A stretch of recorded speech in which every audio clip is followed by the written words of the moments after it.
ሶቨርኒቲ ዳይናሚክ ነው። ሶቨርኒቲ በዘመን መካከል ቋሚ አጫዋች ኖሮት አያውቅም።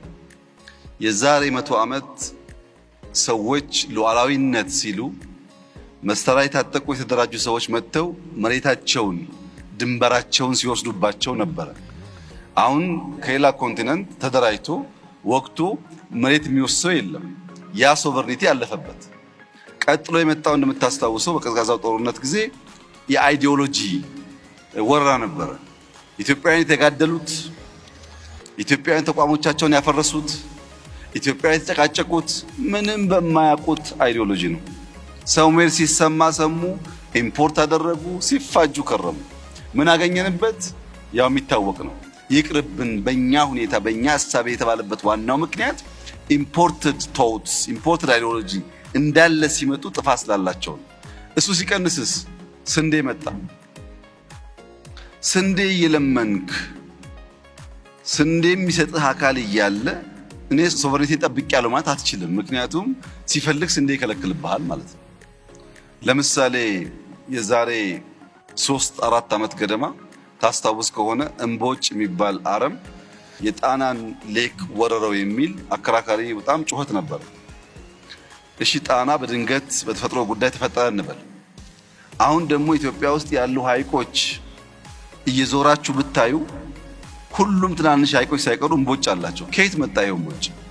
ማን ነው ቱሪስት ነኝ ብሎ መጥቶ እምቦጭ እያረጨብን የሚሄደው? እኛ አናውቅም ነው ወይስ እግር አውጥቶ ነው ከጣና ተነስቶ ዝዋይ ሐይቅ ድረስ እምቦጭ የሚሄደው?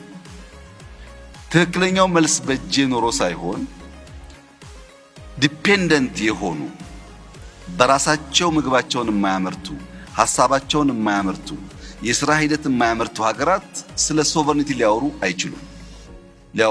አሁን ባለው ዘመን በኤአይ ዘመን አንደኛው ዳታ ነው። ለምሳሌ ኢትዮጵያ ውስጥ ጉንፋን በተደጋጋሚ ይነሳል። ኢትዮጵያ ውስጥ ጉንፋን ተደጋጋሚ የሚነሳው ጥቅምት ወር ነው። ኢትዮጵያ ውስጥ ጉንፋን ተደጋጋሚ የሚነሳው በማዕከላዊ ኢትዮጵያ ነው። ኢትዮጵያ ውስጥ ጉንፋን ተደጋጋሚ የሚነሳው በወንዶች ላይ ነው። ይሄ ዳታ ቢኖር አዘን ኤግዛምፕል ይሄ ዳታ እኛ ከሌለን ይሄ ዳታ ያለው ሀገር በሚቀጥለው ዓመት ጉንፋን እንደሚመጣ አውቆ መድኃኒት ያዘጋጅልናል። በዛ ዳታ መድኃኒት አዘጋጅቶ አንተ ትታመማለህ፣ እሱ ያቀብልሃል መድኃኒትን እስካላመረት ድረስ ሶቨርኒቲ ልታወራ አትችልም። ዳታን መቆጣጠር ዳታን ከአንተ ፍቃድና ፍላጎት ውጭ ሌሎች አክሰስ እንዳያደርጉ ማድረግ ማለት ልክ ካሽ ሀብት ወይም የውሃ ሀብት የወርቅ ሀብት እንደመከላከል ማለት ነው። ሌትስ ሴይ አሁን ዳታውን በክላውድ ቅድም እንሰራለን ስላላችሁ ገነባችሁት ብለን ደግሞ እናስብ። ዳታ ሴንተር ገንብታችሁ ዳታችንን እንቆጣጠራለን ደግሞ ይባል። ቀጥሎ ደግሞ የቺፕስ ጉዳይ ይመጣል። ዳታ ሴንተሩ የሚገነባበት ቺፕስ አልሰጥህም ይላል።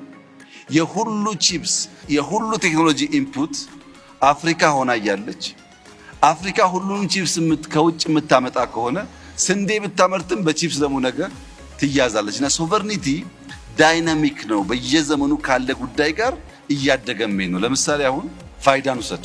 ፋይዳ ሲስተም 30 ሚሊዮን ሰው ደርሰናል አለ። 30 ሚሊዮን ማለት አፍሪካ ውስጥ ከግማሽ በላይ የአፍሪካ ሀገራት 30 ሚሊዮን ፖፑሌሽን የላቸው። በአፍሪካ ሀገራት ሳይ ብትወስድ ሙሉ 100% ፖፑሌሽኖቻቸውን በፋይዳ አስተሳስረዋል ማለት ነው። ፋይዳን ነዮዳይ ስለሰሩት ዛሬ ለዛምቢያ ማርኬት ለማቅረብ ለተለያዩ አፍሪካ ሀገር ለማቅረብ ድርድር ላይ ናቸው። ለምን? ቴክኖሎጂ ኦውን ስላደረገ። ቅድም ክቡር አቶ ቴዎድሮስ ምህረት ጋር እናወራ ነበረ። የፍርድ ቤት ስርዓታቸውን ኦቶሜት ስላደረጉ 2-3 የአፍሪካ ሀገራት መጥተው የእነሱን ሲስተም መግዛት ጥያቄ እያቀረቡ ነው። በሞባይል መኒ በቴሌብር በቅርቡ የኢትዮ ቴሌኮም ሲኦ ካሜሮን ነበሩ እንደምታስታውሰው። የኛ ሞባይል መኒ እዛ ሊሸጡ የተነጋገሩ ነው ያሉት። በፋይዳ በፔሜንት ሲስተም መሶብ በርካታ ሀገሮች እየጠየቁ ያሉበት ዋናው ምክንያት ምንድነው?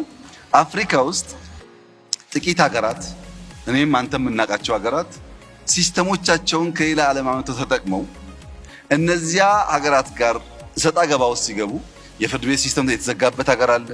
የፔመንት ሲስተም የተዘጋበት ሀገር አለ። የሜዲካል ሲስተም የተዘጋበት ሀገር አለ። ከውጭ ስናመጣ ሲስተሙን በርቀት ይዘጉብንና እንቅስቃሴ ስለሚያግቱን አፍሪካ ውስጥ አቅም ካለ የአፍሪካን አቅም መጠቀም ይሻላል የሚል እሳቤ አሁን በጣም በርካታ ሀገራት ውስጥ እየተፈጠረ ነው ያለው። ታዲያ ችግሩ ምንድነው? የኢትዮጵያ አርቲፊሻል ኢንተለጀንስ ተቋም፣ ኢንሳ፣ የፋይዳ ተቋም፣ ሌሎችም ተቋማት ማሰብ ያለባቸው ጉዳይ በሀገር ውስጥ እኛ የለመድነው ካልቸር ማከላከል ነው። ፕራይቬት ሴክተር የሚያሳትፍ አይደለም። አሁን ካሜሮን ወይም ጋና ወይም ታንዛኒያ መሄድ ስናስብ ኢንሳና ፋይዳ በቀጥታ መሄድ ብቻ ሳይሆን የኢትዮጵያ ሀገር በቀል ፕራይቬት ሴክተር ካምፓኒዎች እያደጉ ያሉ ስታርታፖች እንዲሄዱና እንዲሰሩ አስፈላጊው ድጋፍ የተደረገላቸው በአፍሪካ ማርኬት እንዲወዳደሩ ካላደረግን በቀር የመንግስት 3 እና 4 ኤጀንሲዎች ያን ነገር ሊያሳኩት አይችሉም።